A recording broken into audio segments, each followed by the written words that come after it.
I do think that they can work in tandem, but you can't have guys that know nothing about terpenes, flavonoids, growth rates, making the decisions on flavonoids, terpenes, and growth rates. That makes no sense to me. Yeah.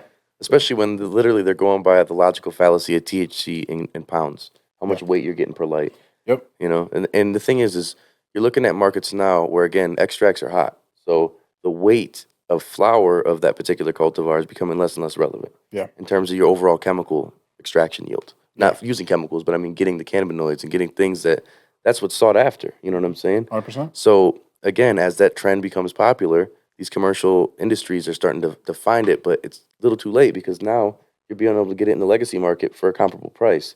But then they're hurting the legacy market growers by saying, screw it, we'll drop our margins. We'll get less money. Yeah. And they can afford to do that. They can afford to go and buy a bunch of sun-grown that nobody wants or old bud and then process it and sell it. As where another person's like, man, we just grow all this top-tier stuff, processed it, and trying to get a modest living out of it. Yeah. But meanwhile, you're squeezing this as tight as you can. So it's hurting that legacy market in places. Yeah, but I mean, I feel like that's the time where the brands that can figure out ways to navigate through it, that's when they're going to succeed the most. That's when they're going to grab their foothold and lock in, and they're going to be that brand in 100 years. They're going to be the next. I hate comparing to designer, but at the end of the day, like some of these major designer brands, they have managed to weather through the storm. And to me, I don't know. Like this may sound like very niche-minded, small-minded in the sense of like the demographic, but rich people, they don't feel anything. Like when it comes to money, It's like, ew, no, they don't have money, no like, soul. They're monsters. No, when it comes to money, like they don't feel anything from money. So it's like, well, yes, but like to the point of like, it's the experience. If you choose, correct. So if you choose to decide that you're going to attack a demographic of people where money truly doesn't matter, and you actually crack that code and get in, that's it, bro.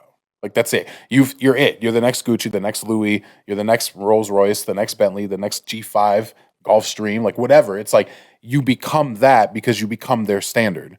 And it's like I would much rather try to build brands that cater to that market, though it's a lot more of a difficult market to get into because those people don't want to make somebody. They want to deal with people that are already made. Yeah. You know what I mean? But it's like when you can crack that code, it's like, that's it. Like you're in. Like anything you do is going to be supported by that niche amount of people that money truly doesn't matter to.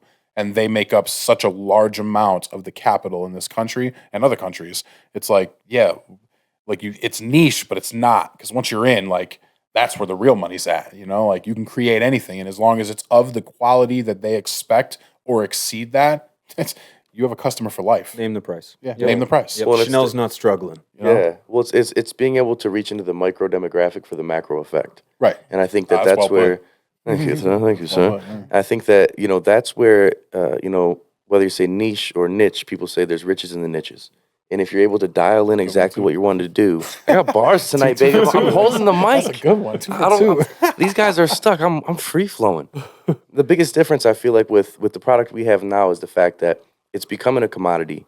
It's becoming a thing where it's like, flowers, and this, that. It's when the new sexy stuff comes out. Yeah. The new version, the cool disposable cart, the drink, then, the new flavor.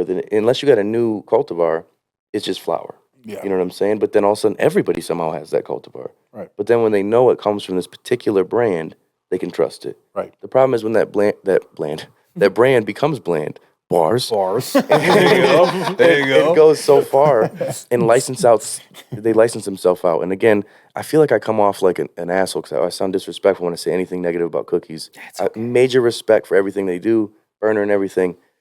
But when you get so big, that quality control, this is where you really enlighten me on that thought process. The brand is the most attractive thing, but everybody wants that brand.